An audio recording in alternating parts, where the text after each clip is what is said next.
J'ai appris beaucoup sur la maladie, sur les chutes et comment me comporter afin que je puisse avoir un champ sans la maladie ou si la maladie est présente dans mon champ, comment éviter pour ne pas contaminer tout le champ. On peut protéger notre plantation avec des caféiers, on peut protéger notre plantation avec l'anacade aussi, que je ne savais pas avant. Et aujourd'hui, pour ce moment, je viens de m'informer et je vais pratiquer cela. Alors ce matin, je suis venue à la coopérative déjà pour refaire un point sur quels sont les symptômes de la maladie, pour pouvoir reconnaître la maladie dans le champ.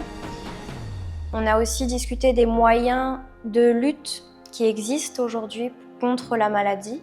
On a parlé du projet Barco, qui est un projet dans lequel ont été placées des barrières végétales autour des parcelles.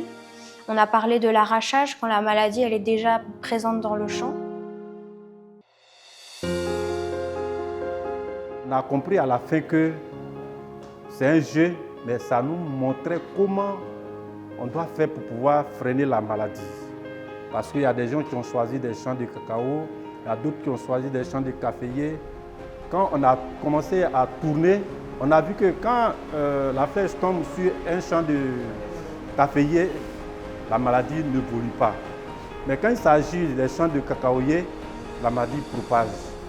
Donc ça montre que si ensemble on est d'accord pour mettre les barrières en utilisant les caféiers, il y a beaucoup de cacaoyers, beaucoup de champs qui seront sauvés.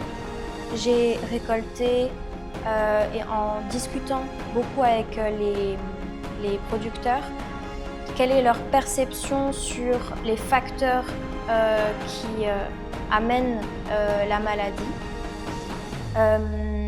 Et je finis par leur présenter mes résultats, les résultats avec mes analyses, pour confronter la perception des planteurs et mes recherches. Et la perception des planteurs était très souvent en accord avec ce que j'ai trouvé moi.